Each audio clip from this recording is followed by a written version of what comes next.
Good morning. How are you doing today? Good morning, Doctor. I'm doing well, thank you. That's good. What can I help you with today?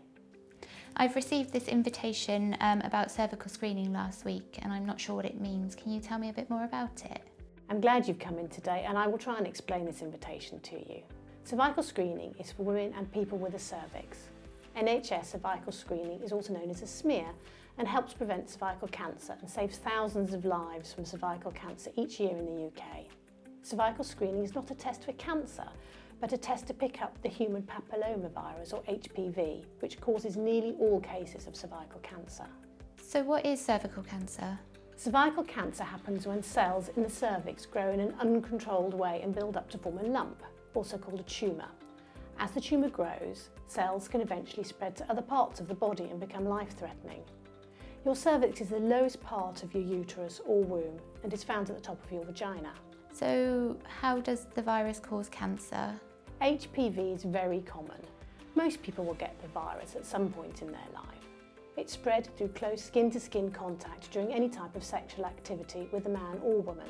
HPV can stay in the body for many years and can stay at a very low or undetectable level and may not cause any problems. This means an HPV infection may have come from a partner a long time ago. There are many types of HPV, but only some high-risk types can lead to cancer. And the types of HPV that cause cervical cancer do not cause any symptoms. In most cases, your immune system will get rid of the virus without you ever knowing that you've had it. But sometimes HPV can cause cells in your cervix to become abnormal. Your body can normally get rid of abnormal cells and your cervix returns to normal. But sometimes this doesn't happen and the abnormal cells can go on to develop into cancer. Oh, I see. So what are my chances of getting cervical cancer then? Having cervical screening lowers your chances of getting cervical cancer. Screening finds high-risk individuals who may develop abnormal cells so that they can be removed before they become cancer. HPV is found on the skin around the whole genital area and can be spread through any type of sexual activity, oral, vaginal or anal. Smoking increases the risk of cervical cancer because it makes it harder for your body to get rid of the HPV infection. The HPV vaccine for young adults protects against the types of high-risk HPV that can cause most cervical cancers. If you've had the HPV vaccine, you will still need to consider having cervical screening when you're invited.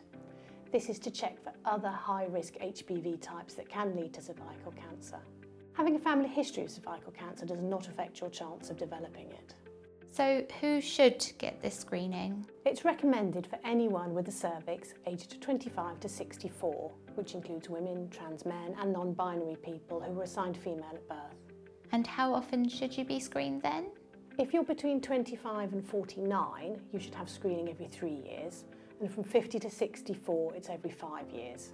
If you're over 65, you'll only need screening if you've had an abnormal result recently or haven't been screened since age 50.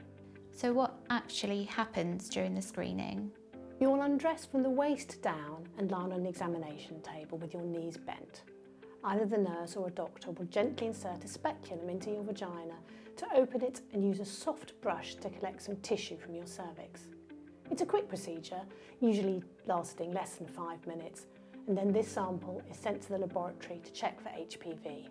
Is it painful? Having the speculum put in may be a little uncomfortable. It can be more uncomfortable if you're very tense, so just try and relax. Okay, so what would the results tell me? If no HPV is found, then your risk is very low and you'll get a new screening invitation in 3 to 5 years. If HPV is found but no abnormal cells, you'll be asked to retest in a year. If abnormal cells are detected, then further tests like colposcopy may be needed to take a closer look. Colposcopy is a closer look at the cervical cells by a specialist in the hospital. If the screening does not find abnormal cells, this doesn't guarantee that you won't have them or that they will never develop in the future, so it's really useful to continue having the cervical screening test when invited. Are there situations where screening isn't recommended? Yes. If you're under 25, screening isn't usually recommended because cervical cancer is rare in this age group and abnormal changes often go back to normal on their own. Also, if you're over 65 and have had normal results before, or if you've had a total hysterectomy, you generally don't need more screening. That makes sense, thank you. If that's all, then do please go to reception and book in with the nurse or the doctor to get this done. Remember, screening saves lives. If there are any other questions, then please do let us know. Thank you, Doctor. Thanks for coming in today. Goodbye.